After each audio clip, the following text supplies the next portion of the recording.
Hello! Hi అండి. నేను మీ రాజు మాట్లాడుతున్నాను. లొకేషన్ చూసారా ఎంత బ్యూటిఫుల్‌గా ఉందో? మనం ఒకసారి ఆ సచివాలయం బిల్డింగ్‌కి వెళ్ళబోతున్నాము. చాలామంది థంబ్‌నెయిల్ చూసే వచ్చుంటారు. అంతకంటే ముందు ఈ లొకేషన్ చూసారా? మీరు ఇన్‌స్టాగ్రామ్‌లో గాని, ఫేస్‌బుక్‌లో గాని, యూట్యూబ్‌లో గాని చూసినట్లయితే దీనికి సంబంధించినటువంటి వీడియోస్ గాని, ఫోటోస్ గాని చాలా చూసి ఉంటారు. అటువంటి బ్యూటిఫుల్ ప్లేస్ పక్కనే ఈ సచివాలయం బిల్డింగ్ అనేది ఉంది.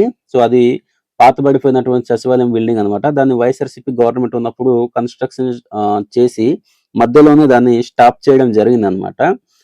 అందుకు ఇది గంజాయి తాగేటటువంటి పబ్లిక్ పీపుల్ ఎవరైతే ఉన్నారో వాళ్ళందరికీ కూడా ఒక అడ్డాగా మారిందని చెప్పి మనం చెప్పుకోవచ్చు. ఎందుకంటే ఈ సచివాలయం బిల్డింగ్ ఏదైతే ఉందో దీనికి సంబంధించి దీని దగ్గరలో ఎటువంటి విలేజెస్ లేవు. చాలా దూరంగా ఉందన్నమాట. ఈ బిల్డింగ్‌కి 1 ½ కిలోమీటర్ దూరంలోనే విలేజెస్ అన్నీ కూడా ఉంటాయి. చుట్టూ చూస్తున్నారా గ్రీనరీగా ఎంత బావుందో. ఈ రైట్ సైడ్‌లోనే మనకు బిల్డింగ్ కనబడుతుంది. మీరు చూస్తే కనబడుతుంది. అబ్జర్వ్ చేయొచ్చు. సో, పైనుంచి మనం వచ్చాం. కింద ఫ్లైఓవర్ ఉందన్నమాట. ఫ్లైఓవరు మీదకి మనం వచ్చాం. చూపిస్తాను. ఆ లొకేషన్ ఎంత దూరంలో ఉందో, ఆహ్, బిల్డింగ్ ఎంత దూరంలో ఉందో మీకు క్లియర్‌గా కనబడుతుంది. సో, చూస్తున్నారు కదా! సో, అది. సో, రోడ్‌కి ఒక 300 మీటర్స్ దూరంలో ఆ బిల్డింగ్ అనేది ఉంది. సో, పైనుంచి ఎళ్ళడానికి వే లేదు. అందుకనే నేను ఇంకా సైడ్ వే నుంచి ఎళ్తున్నాను. సో, నాకు వే చూపించారు. ఇలా కింద నుంచి కూడా వెళ్ళొచ్చని. అందుకు నేను ఈ వే నుంచి వెళ్ళబోతున్నాననమాట. ఒకసారి మీరు అబ్జర్వ్ చేసినట్లయితే దూరంగా మనకు చిన్న రిసార్ట్స్ కూడా కనబడుతుంది. ఆ రిసార్ట్స్ ఎప్పుడో కన్‌స్ట్రక్షన్ అయిపోయింది. సో, ఆ రిసార్ట్స్ కన్‌స్ట్రక్షన్ అయిన తర్వాత ఈ బిల్డింగ్ అనేది, ఈ సచివాలయం బిల్డింగ్ అనేది స్టార్ట్ అయింది. ఒకసారి మీరు చూసినట్లయితే దూరంగా మనకు శ్మశానం కూడా కనబడుతుంది. చూడండి రైట్ సైడ్‌లో సచివాలయం బిల్డింగు, లెఫ్ట్ సైడ్‌లో శ్మశానం. మధ్యలో రోడ్డు.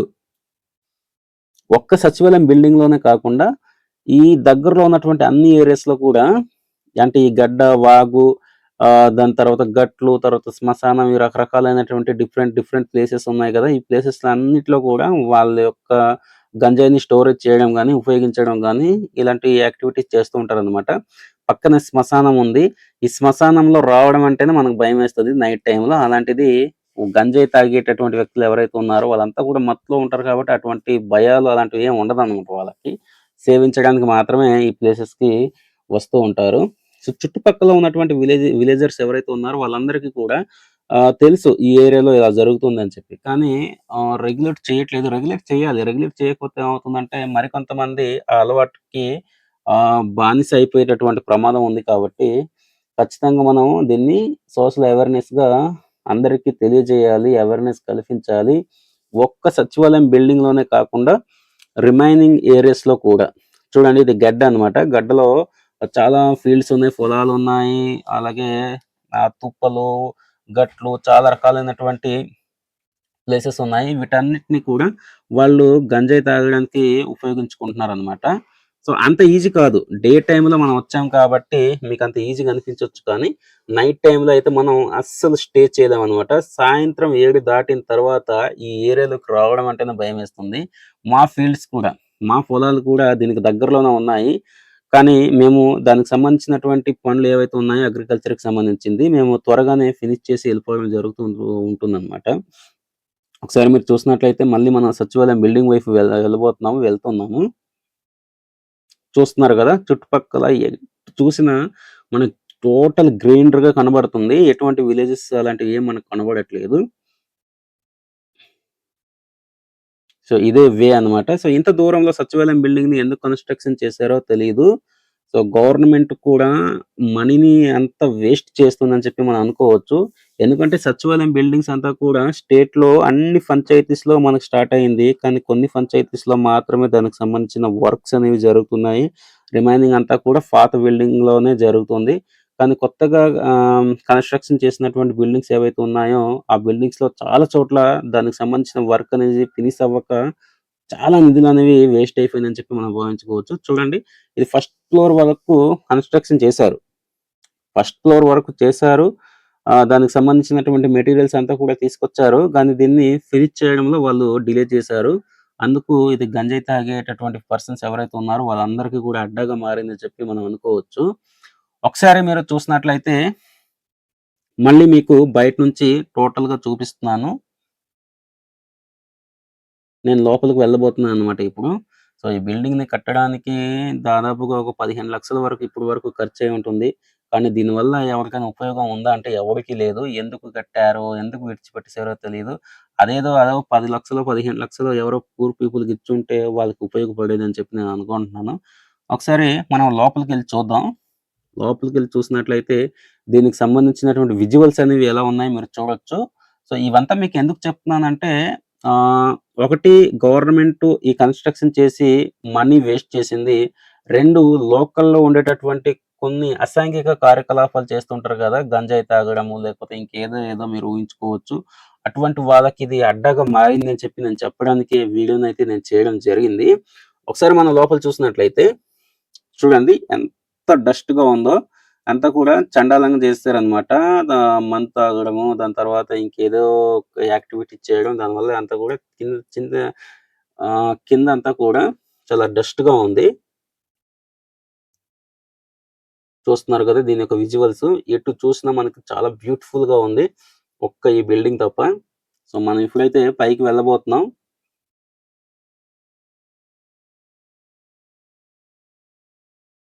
సో, పైకి వెళ్తుంటే నాకు చాలా భయంగా ఉంది. కానీ డే టైమ్‌లో కాబట్టి కొంచెం మనం ఆహ్, ఎటువంటి ప్రాబ్లమ్స్‌ని ఫేస్ చేయాల్సినటువంటి అవసరం ఏం లేదు.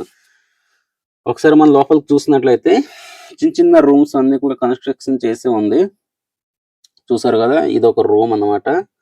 దీన్ని ఏ పర్పస్ కింద ఉపయోగించుకోవాలనుకున్నారో తెలీదు. హ్మ్. మళ్ళీ దీని పక్కనే అటాచ్డ్ బాత్రూమ్స్ ఇవన్నీ ఉన్నాయి. కానీ బాత్రూమ్స్‌లోనే చూడండి ఒకసారి మీకు కింద చూపిస్తాను.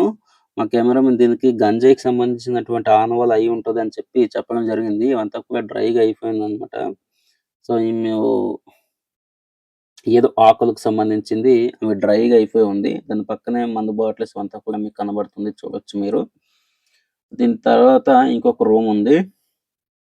ఈ రూమ్‌లో కూడా ఎళ్ళబోతున్నాము. సో, ఇది కూడా టాయిలెట్ పర్పస్ కింద ఉపయోగించిందే అనుకుంటాను. దీని తర్వాత మరొక పెద్ద రూమ్‌లోకి వెళ్ళబోతున్నాను. చివరి రూమ్‌లోకి. ఇందులో చూసినట్లయితే చూస్తున్నారు కదా! అంతా కూడా బీర్ బాటిల్స్ అంతా కూడా మందు బాటిల్స్ అంతా కూడా ఆహ్, దాన్ని బ్రేక్ చేసి ఉంది. చూస్తున్నారా? చుట్టుపక్కల విజువల్స్ ఎలా ఉన్నాయో చాలా నీట్‌గా ఉంది. ఒకసారి ఇక్కడ గమనించినట్లయితే ఇక్కడ ఏదో కనబడుతుంది. ఒకసారి ఆగండి చూపిస్తాను మీకు. ఏదో చిన్న కవర్ కనబడుతుంది. ఒకసారి దీన్ని అబ్జర్వ్ చేసినట్లయితే ఏంటై ఉంటదో ఒకసారి చూద్దాం. చూస్తే ఇదేదో కండోమ్ ప్యాకెట్‌లాగా ఉంది. సో, కండోమ్ ప్యాకెటేనండి ఇది. సో, చూసారు కదా! ఇప్పటి వరకు మనం గంజాయి అనుకున్నాము. ఇటువంటి యాక్టివిటీస్ కూడా జరుగుతుంది. కాబట్టి ఇలా గవర్నమెంట్‌కి సంబంధించినటువంటి బిల్డింగ్స్ ఏవైతే ఉన్నాయో దాన్ని ఫినిష్ చేసి దాంట్లో వర్క్ చేస్తే పర్లేదు. కానీ ఇలా దూరంగా విడిచిపెట్టేయడం అనేది సరైనటువంటి పద్ధతి కాదని చెప్పి నా అభిప్రాయము. సో, చూస్తున్నారు కదా! లైటర్స్ వీళ్ళు సిగరెట్టు, గంజాయి తాగడానికి లైటర్స్ కూడా అన్నీ ఇక్కడ పెట్టుకొని ఉన్నారు. అవైలబిలిటీగా ఉంది. ఇంకేదో రూమ్ ఉంది దీని పక్కన. ఇక్కడ కూడా మనం అబ్జర్వ్ చేసినట్లయితే ఏదో మందు బాటిలు, మందు సీసా ఏవో ఉంది. సో, చూడండి అంటే ఒక రకంగా మనం కూడా వీళ్ళకి ఎంకరేజ్ చేసినట్టు ఉందన్నమాట. ఇటువంటివి ఓహ్, పనికిరాని బిల్డింగ్స్ మనం కన్‌స్ట్రక్షన్ చేసి. ఇలా బిల్డింగ్స్ లేకపోతే ఇక్కడ పబ్లిక్ అలవాటు పడరు. కొంతవరకు మనం రెగ్యులేట్ చేయొచ్చనమాట. చూస్తున్నారా? దీంట్లోకి వాళ్ళు స్లీపింగ్ చేయడానికి, ఇంకేదో చేయడానికి వాళ్ళు గడ్డిని తెచ్చుకొని ఇక్కడ పెట్టుకోవడం కూడా జరిగింది. ఒకసారి మనం బయట విజువల్ చూసినట్టయితే మళ్ళీ మీకు చూపిస్తున్నాను. చుట్టుపక్కల విలేజెస్ ఏమి కనబడట్లేదు. చాలా గ్రీనరీగా చాలా నీట్‌గా ఉంది. కానీ నైట్ టైమ్‌లో మాత్రం ఈ ప్లేస్‌లో అస్సలు స్టే చేయలేం. అసలు దరిదాపుల్లో కూడా రాలేమనమాట. అంత భయంకరంగా ఉంటుంది. ఒకసారి మీరు బయటకి చూసినట్లయితే అటుపక్క ఫీల్డ్, ఇటుపక్క ఫీల్డ్, మధ్యలో రోడ్డు. దానికి దూరంగా ఈ యొక్క సచివాలయం బిల్డింగ్ అనేది ఉంది. సో, దగ్గరలోనే ఆ పైన రోడ్‌లో బళ్ళు స్టాప్ చేయడం, ఈ బిల్డింగ్ వైపు రావడం అనేది మనం చూస్తూ ఉంటాము. మళ్ళీ నేను కిందకి వెళ్ళబోతున్నాను. సో ఇదండి లొకేషను. సో పాడుబడినటువంటి బిల్డింగు. దీంట్లోకి గంజాయి కావచ్చు, ఇతర అసాంఘిక కార్యక్రమాలు కావచ్చు, ఇవన్నీ కూడా జరుగుతూనే ఉంటాయి. కాబట్టి ఇటువంటి ప్లేసెస్ ఏవైతే ఉన్నాయో దీన్ని వర్క్‌ని ఫినిష్ చేయాలి. ఆహ్, పబ్లిక్‌కి అందుబాటులోకి తీసుకురావాలి. కానీ గంజాయి తాగేటటువంటి పర్సన్స్ ఎవరైతే ఉన్నారో వాళ్ళకి అడ్డాగా మార్చినటువంటి ప్రదేశం ఇది. సో కాబట్టి ఇటువంటి వీడియోస్ నేను మరికొన్ని చేయాలనుకుంటున్నాను. నా వీడియోస్‌ని సపోర్ట్ చేయండి. నా వీడియోని సబ్స్క్రైబ్ చేయండి. మరిన్ని వీడియోస్‌తో ముందుకు కలుద్దాం. బాయ్.